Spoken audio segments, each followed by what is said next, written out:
Welcome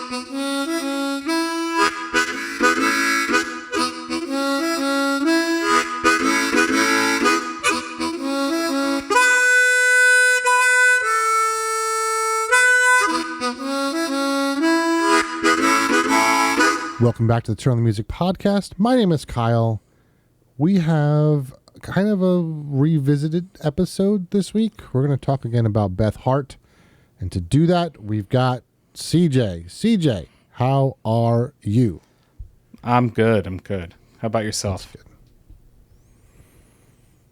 So yesterday, I walked into my room at work and I looked at the two people there and I said, seriously, do you mind if I crawl under my desk and cry for a little while?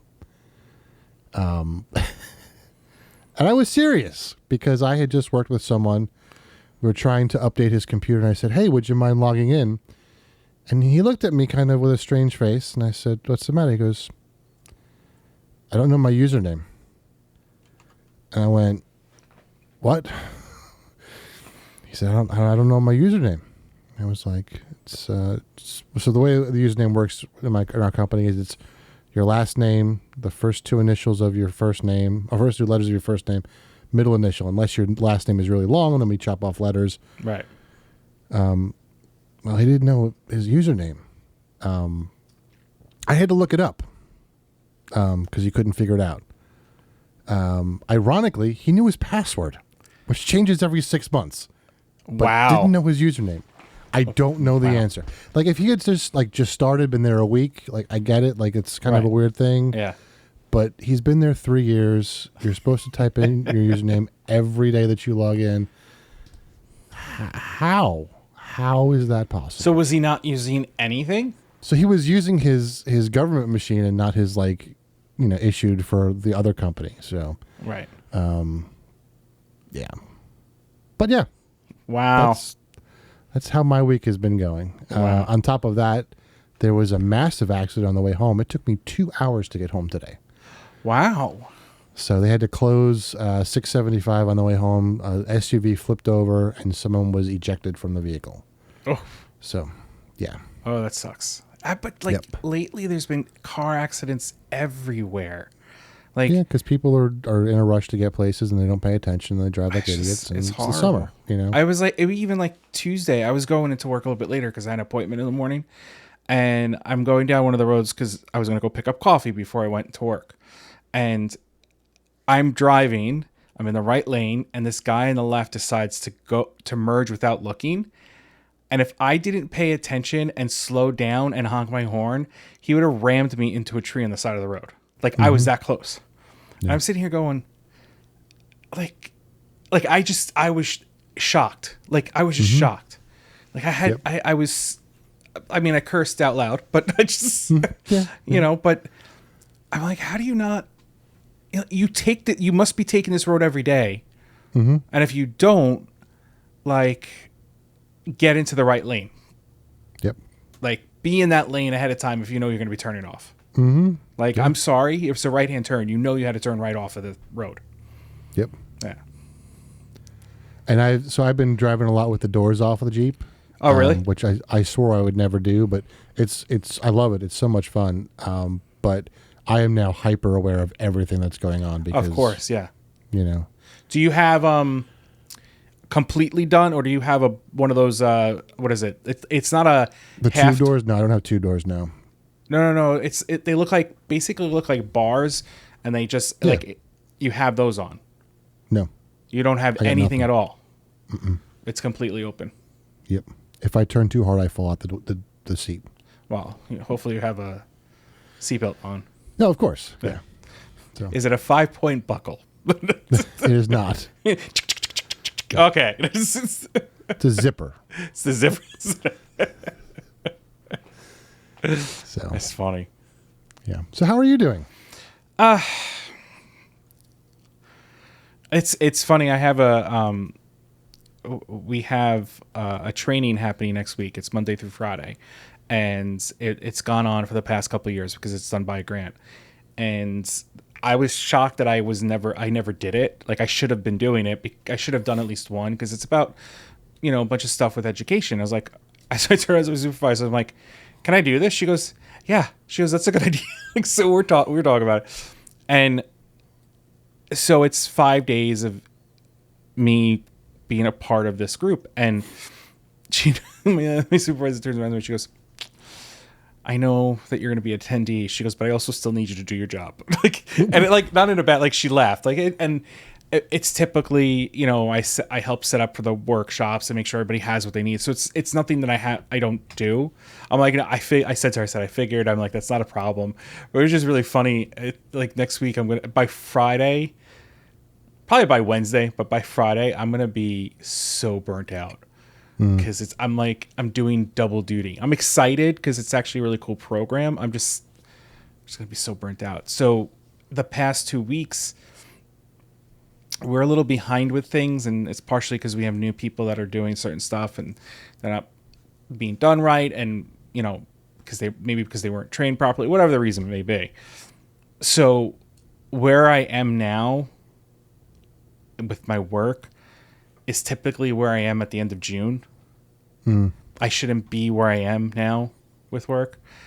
So that's a little discerning to me, but there's nothing I can do about it. It's my stuff is done, and then there's only so much I can do. So it's just the past couple of weeks have been a little bit much, but it is what it is. Like I can complain all the way I want. It's still going to be there. So it's just, I'm tired, and the heat's not been great. The heat's been ridiculous. You got the same thing? Today was actually really nice. Oh, yeah. Like mid 70s. That's nice. So. Yeah. We were hitting 90 and stuff. So the past week has been that made it worse too. It was like at the end of the day, you're just dealing with heat and you're just like, I don't want to do anymore. Yeah. I want to crawl under a desk and cry. Yeah. Are you listening to anything good or new? Nothing really new. I mean, it's been kind of a rotation of Cory Wong, Mingo Fish Trap. I mean, the usual suspects, Punch Brothers, Victor Wooten, just kind of on a loop. So yeah, nothing new. Haven't really looked for anything new. I have a playlist for the dogs. When there's a thunderstorm, I put on a super long playlist, and it's a Cory Wong playlist. Okay. Because he's got so much music, it's 14 hours. I just threw everything of Cory Wong in a playlist, and we've had a lot of thunderstorms lately. So every morning, I turn that on as I walk out the house, and it's like, ooh, I want to listen to Cory Wong today. So this is playing even when you're not there. Yeah, it plays specifically when you're not there. So it distracts them from the thunder. Oh, that makes sense. Sky's super afraid of the thunder, so yeah. If I can distract her from it, that's what I do. So Rolly is not the first time we experienced thunderstorms with him, so he was kind of like we were hanging out. Well, fireworks started it. We were hanging out with him, and he's like, and he ran back into the house, but he would come back to the door and be like, and run back, like, so he wasn't sure. And then thunderstorms, he's not too bad with if they're really loud overhead. Like if they're in the distance, he's not too bad. But it's funny. It's funny because he's curious, but he's like, I can't.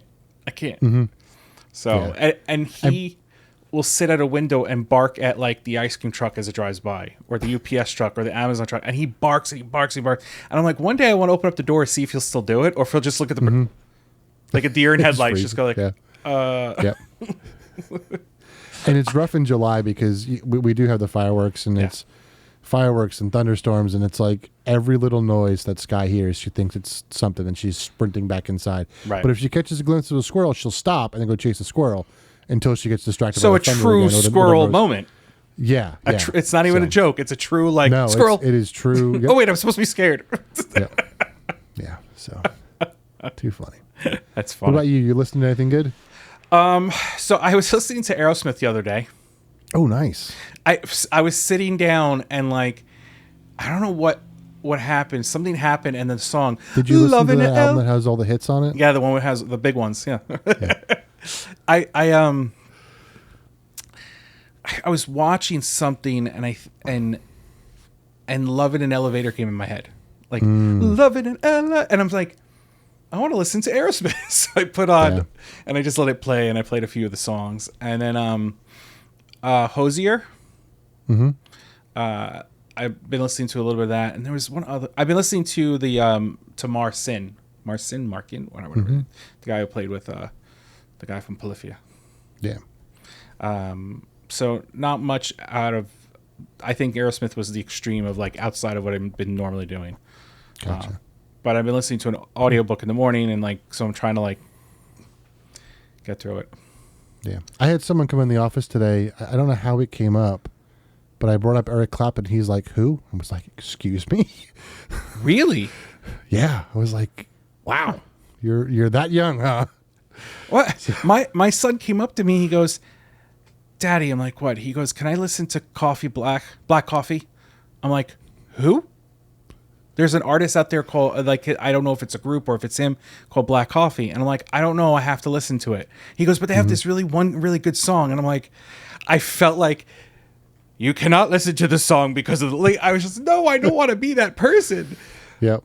But I didn't know who it was. I've never listened. And it may just be the type of music he sings that I don't listen to, or he may just be so new that I haven't experienced him. I've never heard of him. I don't know. So if you're listening to this and you know him, send some information our way. So I have to listen to it to make sure. You know, it is. I don't want him cursing.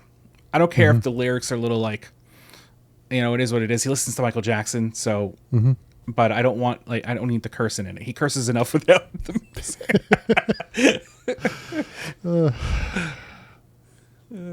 So right. we're doing a Beth Hart. What is it? What is it? What's the sequel? Reprise? Reloaded. Reloaded. Okay. Like The Matrix. Beth I Hart was Reloaded. going like more musical reprise. Whatever.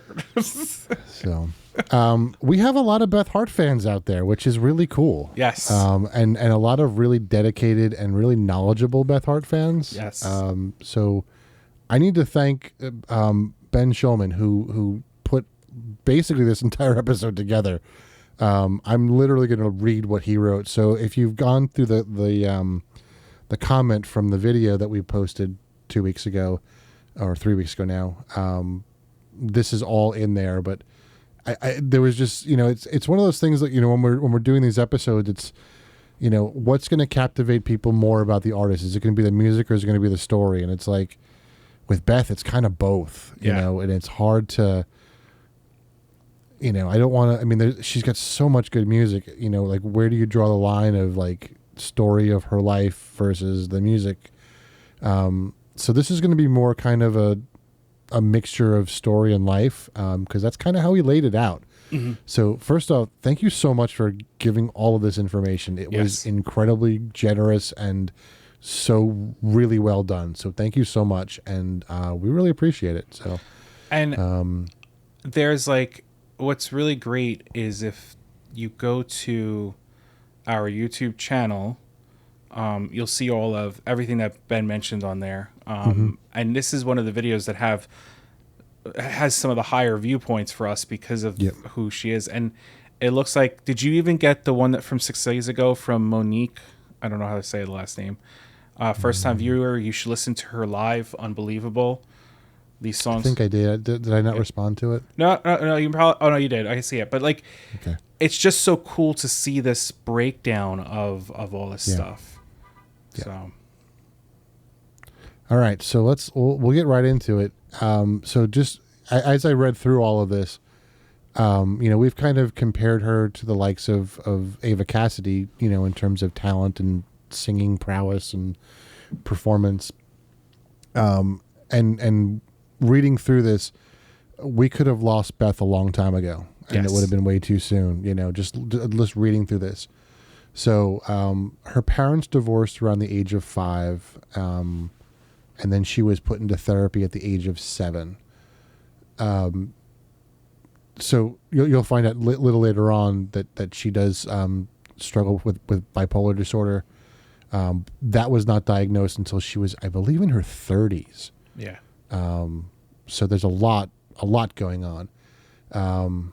Somewhere between ages of 7 and 11, there was a violent home invasion and robbery.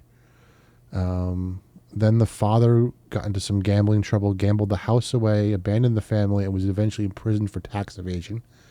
And the song Try a Little Harder is the song that she wrote about that. So we're going to play a little bit of Try a Little Harder. Now, this is off of the Bad Woman Blues album.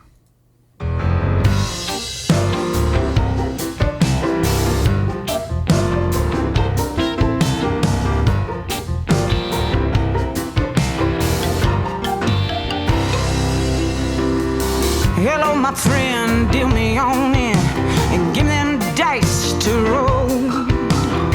You got the quick, but I got the slow chin and plenty of money to throw. Well, backtrack and strut about it. Long for the days be long, yeah. Ace, ace, king, king, king, my God-given name. Hear the lucky lady sing, sing, sing, and I don't mind soul searching for a little more. And you said try a little harder, child, I'll get it. Try a little more. I know if I try a little harder, child, I hate it. Try a little more and back up on top. Won't quit till I drop. My time's like a clock. I can never stop. I can't miss a thing. I swear on my ring. Hear the lucky lady sing, sing, sing, and I don't mind so searching for. Such a good song. So what album is it from? Bad Woman Blues, I think the album's called. So is it on two albums? Sorry, War in My Mind. Sorry, War in My Mind. I just want to make sure I wasn't reading something wrong. So. Yeah, Bad Woman Blues is on that album. Yes, sorry. okay. Okay. Yeah. There was something I was going to say, and I forget what it is now. It's because I cut you off. No. We'll just keep going on down the list. By the age of 11, she's an alcoholic, which is crazy. I mean, that's... At 12 years old, she's in a relationship with a 40-year-old man, and the song Woman Down is about that, and that's off the same album, War in My Mind.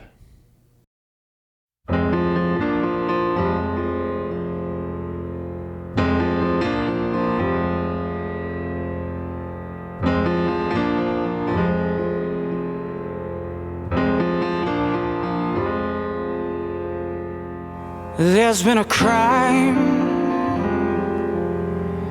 a smoking gun. God knows I tried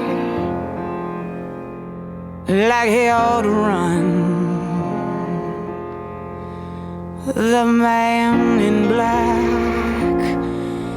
he found a crack inside my mind. Inside my mind,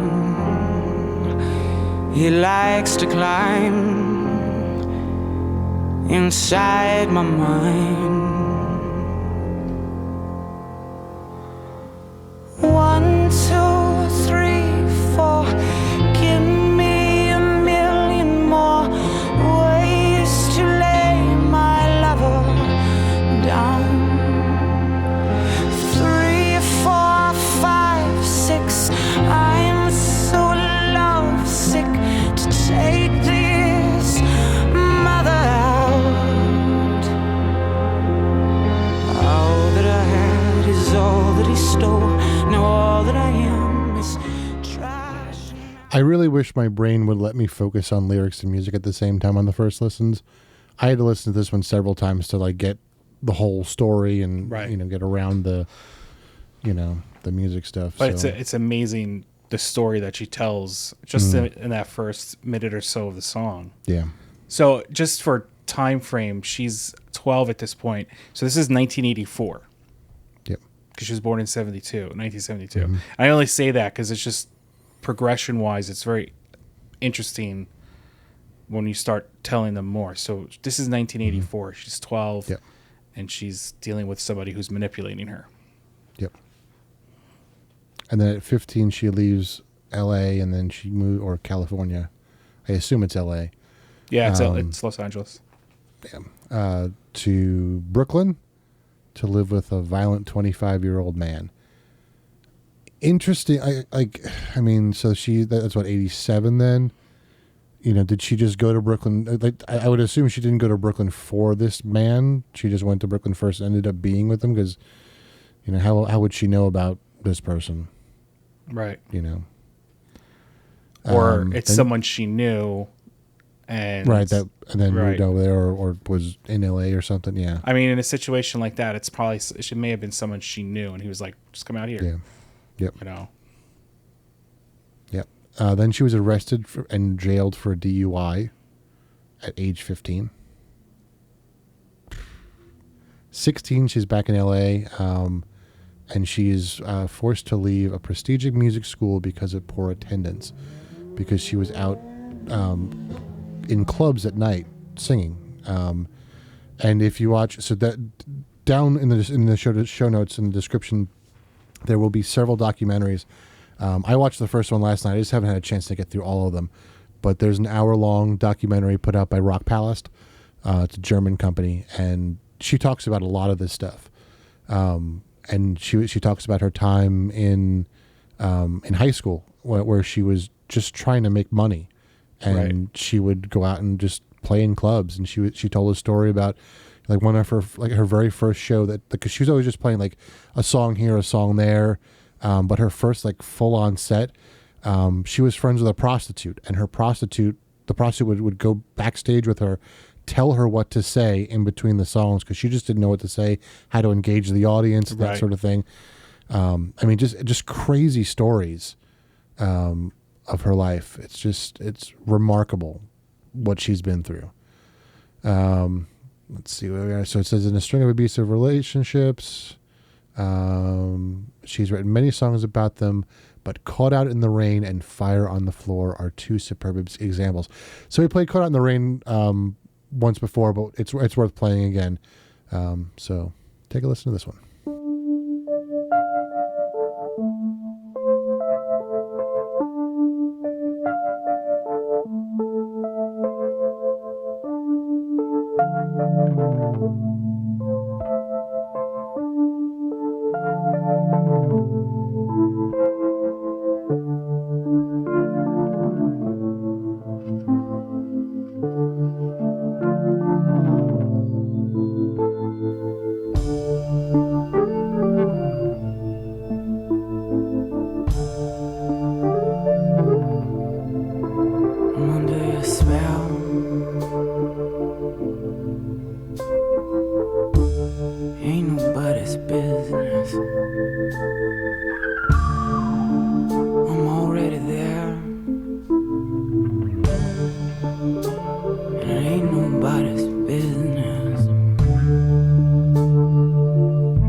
Time he walks out the door,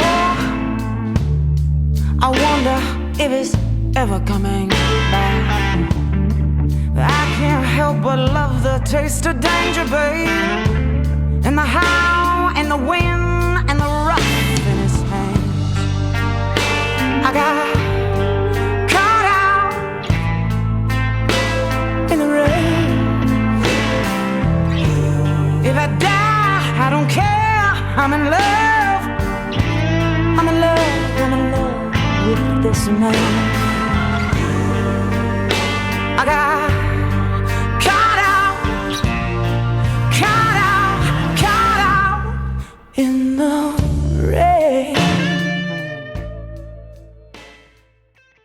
One of the interesting things that she said in the documentary that I watched last night was one of the reasons she's drawn to the blues is because she finds it hopeful. She thinks that the blues, and I kind of agree, that like no matter what happens, it's about moving forward and keep going on. Whatever it takes to move forward. Well, it's like gospel music. Yeah, gospel music came out of slavery, and it's music about there's a better place. We're gonna find a better place. We're gonna get to a better place, and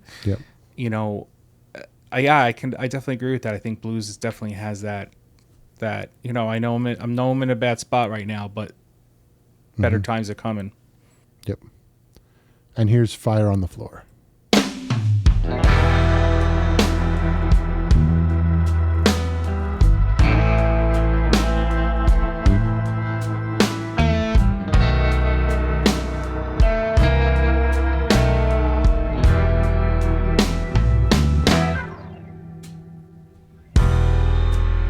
Love is a fever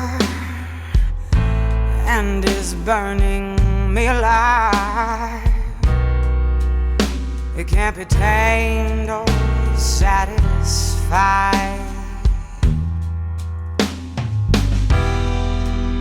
There is no mercy for the fallen nor for the weak.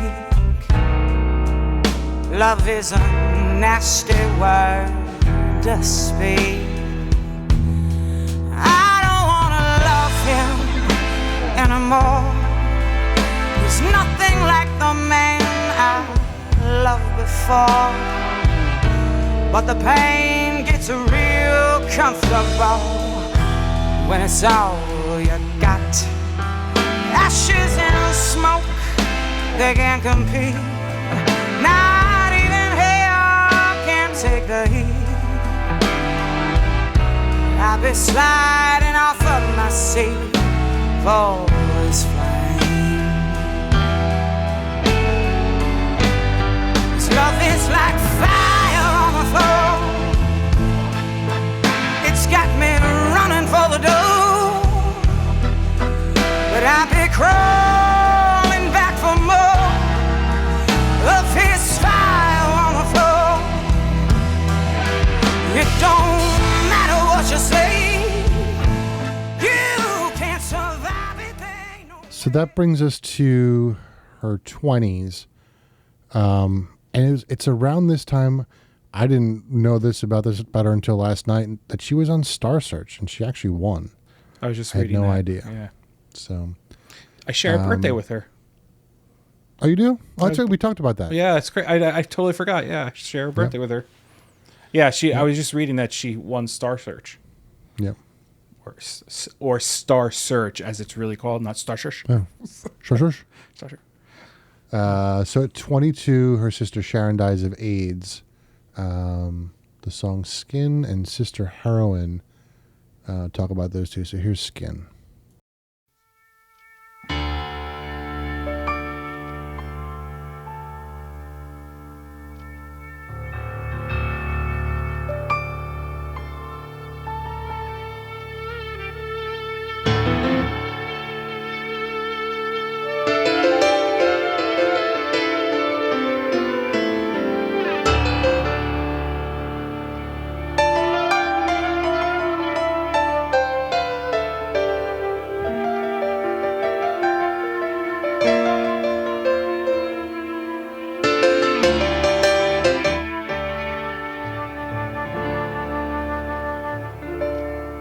She combs her hair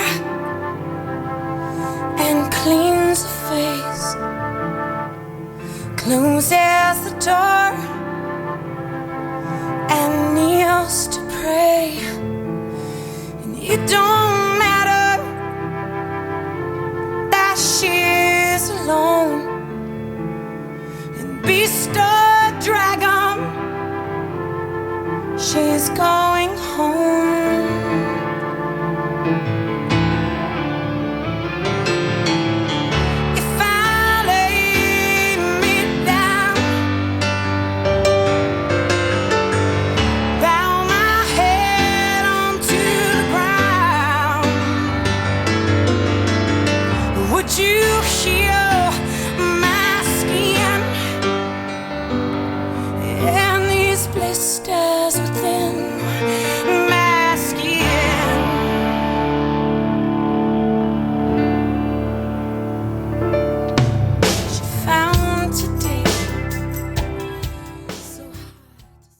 And then the next song is called Sister Heroine, also about her sister.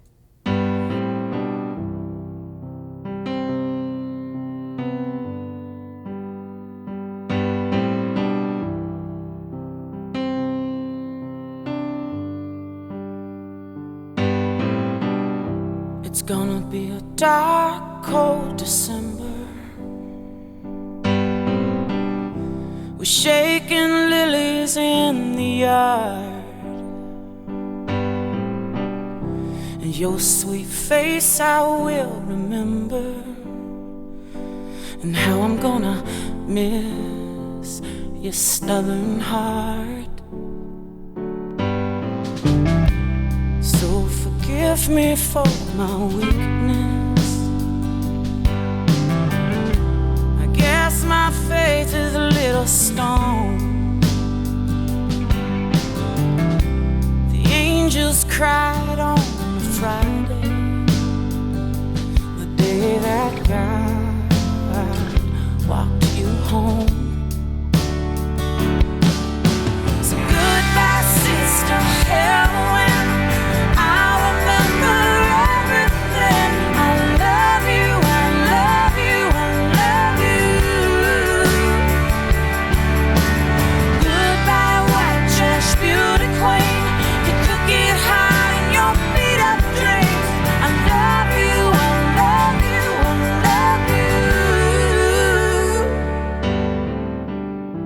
It hurts to laugh here without you.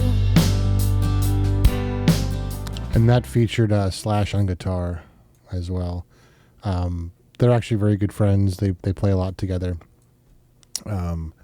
They're very similar in terms of their, I guess, musical philosophy, that they just kind of want to play, and they just they don't really care. They just they just want to make music. And Slash is and Beth are about a lot of like power and so. At the age of 27, she is officially diagnosed with bipolar disorder. So I was wrong. I thought it was her 30s, but close enough. And then 1999, the hit song LA Song. That was the one that was featured in Beverly Hills 90210. What I didn't realize is that she actually performed it during the episode. I didn't I didn't know that. It's in a club, yeah. So in the description and the show notes, there will be a YouTube video of a snippet of that episode of her playing it in the episode. Oh, that's cool. Oddly enough, when I was looking at it, it's only 300 views of that, and it's hard to find on YouTube. So shout out to Ben for finding it. That was awesome. So here is LA Song, which we've played several times. She hangs around the boulevard. She's a local girl with local scars. She got home late. She drank so hard the bottle ached. And she tried and she tried and she tried and she tried, but nothing's clear in a bar full of lies. So she takes and she takes, she takes and she takes. She understands when she gives it away. She says, man, I gotta get out of this town. Man, I gotta get out of this pain. Man, I gotta get out of this town. Out of this town. Out of the way.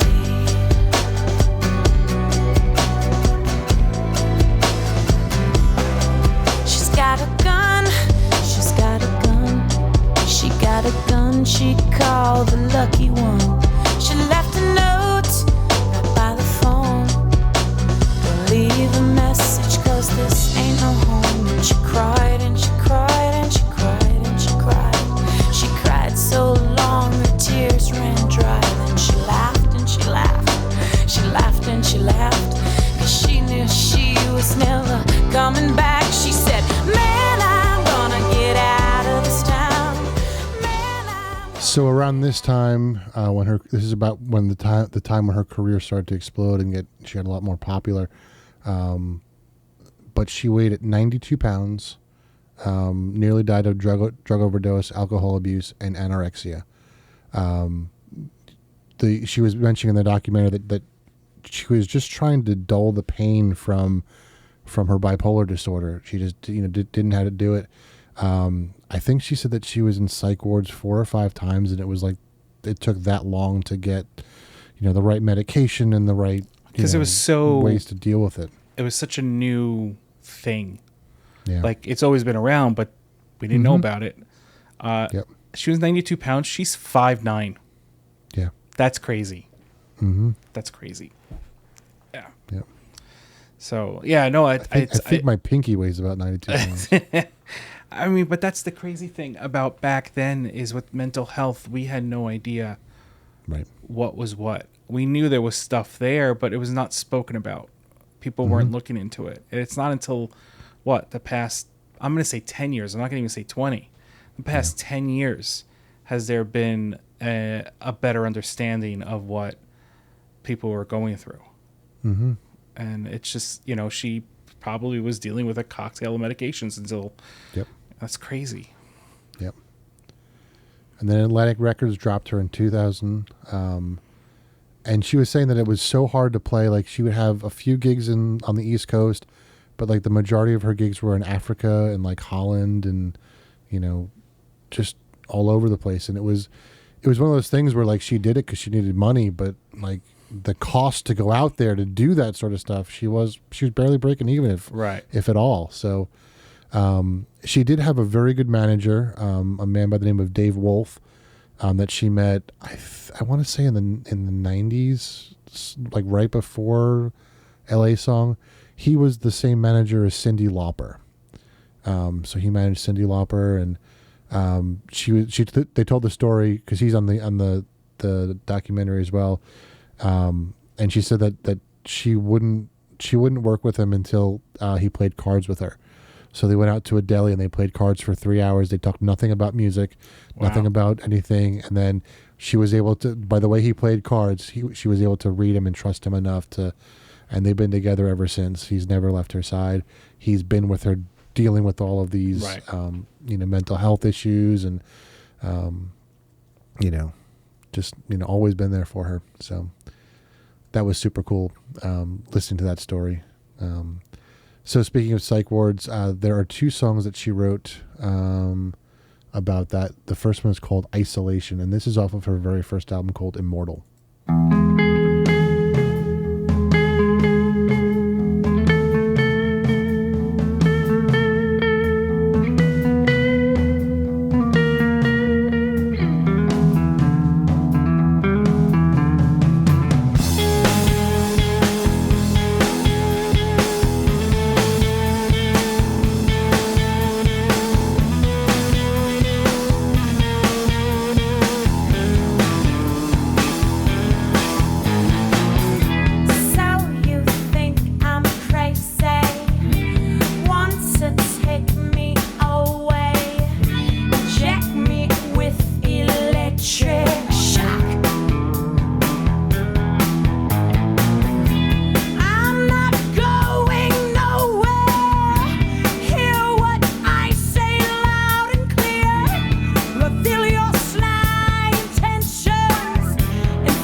And then off the same album, this is called Spiders in My Bed. Oops, sorry. I thought I hit pause. Apparently I didn't. This is called Spiders in My Bed.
So one of the things that Ben mentioned in all of his comments is, there's a difference between her studio albums and her live performances, and she is such an amazing performer.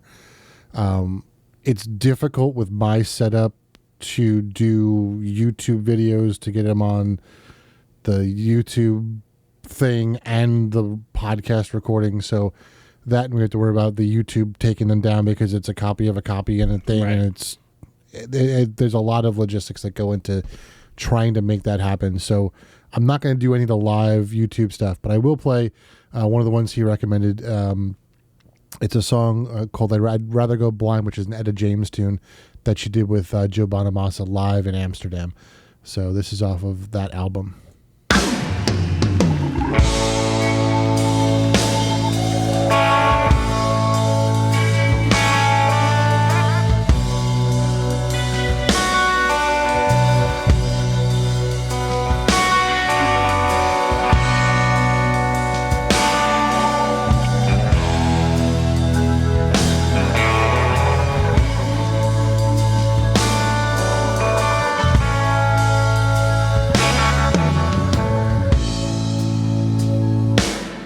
Something told me that it was over, baby.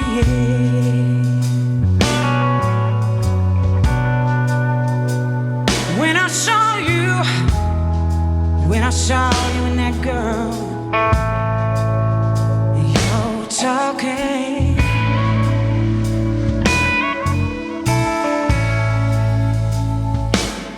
Something deep down in my soul said,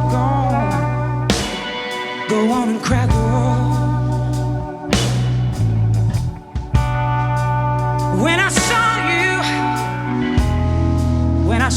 you and that same person in yours was walking by.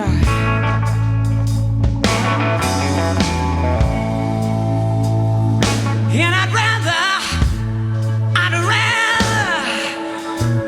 be a blind girl, baby,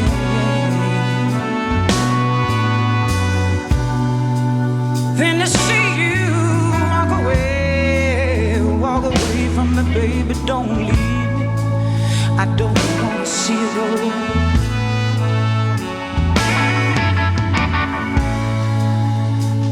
Cause you see, I love you so much. I don't want to watch you leave. Don't want to watch you leave. So in the show notes in the description, I will link the YouTube video so you can watch the performance as opposed to just listening to it. So I've got one more to play for you. This is not a recommendation from Ben, but while I was putting this together, I found another one. But before we get to that, just want to talk about what's going to be in the show notes. Will be Ben's notes. Again, thank you so much for all of that information. Yes. Tremendous. Inside of those notes are 5 different documentaries to watch about Beth. I can only speak to the one that I've watched so far, which is called Bad Woman Blues. It's 60 minutes long. Like I mentioned, it's from Rock Palace, which is a venue and production company that do a lot of like musical concerts on DVD and stuff. I've got a Tower of Power one that they did, a Joe Bonamassa one that they did. So they've done a whole bunch of different artists. So that was a fantastic documentary. If you're interested in her life, like it's Dave Wolf, Slash is in it, and her guitarist, who I can't think of his name off the top of my head. He's really cool. He goes, there's a little segment of the documentary where he goes to this like little tiny club just to play with like a bunch of like local musicians, and Beth just sits there and watches, and then he's like, just come up and sing a song, and she comes up and sings like Led Zeppelin, in front of like 20 people, so it's, the fact that she just loves doing that is just so cool. Right. So there'll be 5 documentaries there. The list of the songs that we put there, I'll put Beth's stuff back in the show notes as well. I think that's everything. I think this is what we hope for, is this response. Yep. We're bringing musicians and artists that we're finding that even though they've been around a while, but we haven't heard them because they're not on mainstream radio or whatever, and we want to put them in the forefront because these are the musicians we want to hear. Mm-hmm. But if you know them and you're like Ben and you can rattle off and give us this information, we want to hear this information because we want to know about it. And this is the conversations we want to have. You know, I know this was like through YouTube and he's commenting and you've replied and stuff, but that's important to us. So as you listen to our episodes and you hear an artist or whatever, or you think an artist even connects with the one that we played, let us know. Cause this is how we grow too, as musicians, as listeners, is that we want these conversations to happen. So, and you can, like, our link tree is in the notes, so you can get to us on Instagram and X and Blue Sky and all those things. Join our Discord server. Discord. Chat us up there's there. lots of ways. Emails in there. Yeah. There are lots of ways to get in touch with us. Listening to Beth talk last night, she brought up an interesting point that I kind of wanted to bring up. She said one of the reasons that she loves not being famous is that she's not, chased around by the paparazzi, and she can kind of go about her life and just, make music the way she wants to, dress the way she wants to, and, make the kind of music she makes. It's, hearing something like that, it's like, as much as I want to respect that, like, I also want to make sure that people hear her music at the same time. It's kind of a fine line that I try to walk, because I respect that she doesn't want to become that, huge star, but I think that her story is so important and her music is so good. More people need to hear it. I think that the people that want to hear it will hear it. Mm-hmm. Not everybody's ears are going to be open to be willing to listen to her music.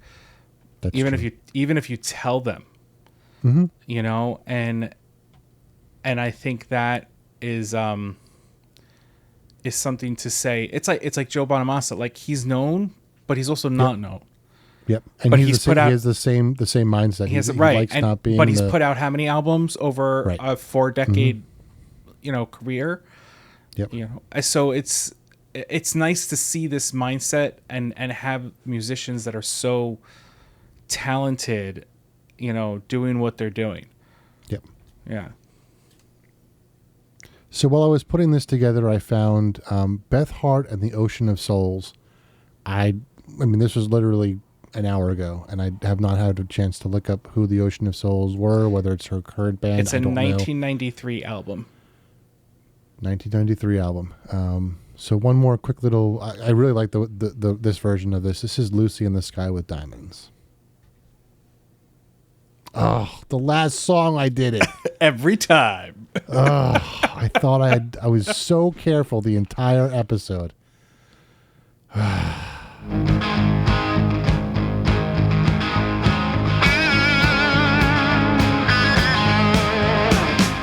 Picture yourself in a boat on a river, tangerine trees, marmalade skies. Somebody calls you, your answer quite slowly. Go with not a slow flight.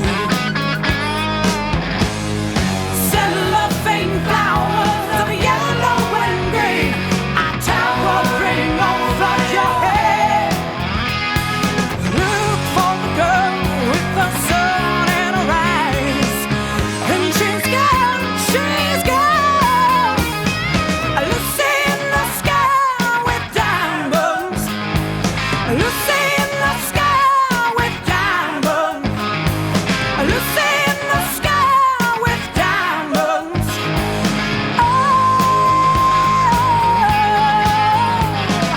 Follow her down to a bridge by a fountain, rocking her speedboat. So you said that was 93.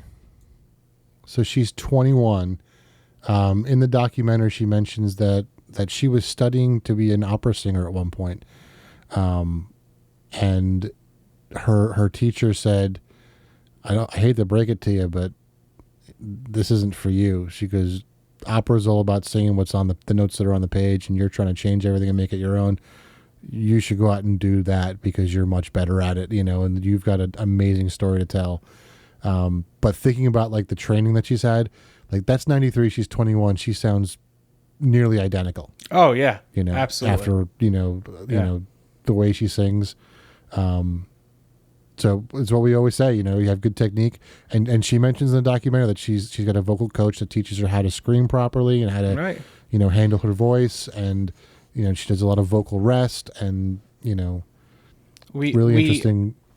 We are as listeners, we don't realize how much work goes into certain types of singing, especially when it comes to music where you're quote unquote screaming, or heavy metal, or anything where you're using this, because if they're doing it for 2 hours straight, they have to have a technique to be able to do that, and then the next day do it again. So we cannot forget the fact that you may be listening to a heavy metal song and be like, oh, they're not really. No, they went through training to make sure that they can be that type of singer. So it may not be something you listen to, but they still went through a lot of work to make sure that they can do this day in, day out, every week. Yeah. And there's this really neat section about halfway through, this little like breakdown section, which I liked. So I'm going to play that before we leave. Oh, I did it again. Good Lord. I even queued it up in the right spot. Like...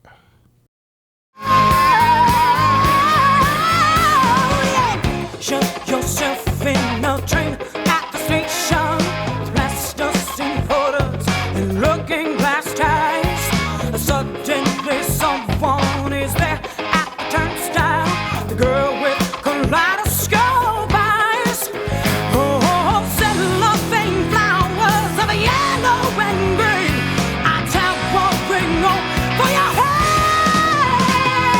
Look for the girl with the sun.